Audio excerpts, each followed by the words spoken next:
This is the Xtool Enclosure here. This is built for the D1 and D1 Pro.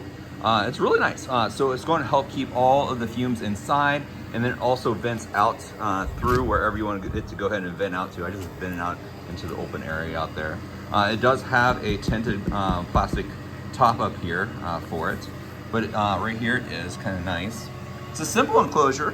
It just goes ahead and sits right on top of whatever table that you have your laser on with it. As a built-in fan that's over in this corner over here with it. And it takes maybe like 5 minutes to put it all together. It's just like snaps and everything else. It does have this hinge right here. This right here opens right here up, so we can see everything that's going on the inside of it right here. And this can kind of stay up there if you want it to, for example. Kind of see the little project that we have going on here with it. But yeah, a nice little laser enclosure here for your D1 and your D1 Pro. Pretty nice, huh? It does have vents on the side to go ahead and let air go through it. And it also has this strap right here. You can put all your tools and everything else over here too as well that you might use with your projects. Keep them all in one place.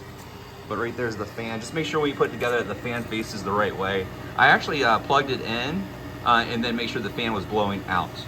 So that's nice and suggested with it. Right there it is, the enclosure. By the way, it does allow the cores to come out the side over here.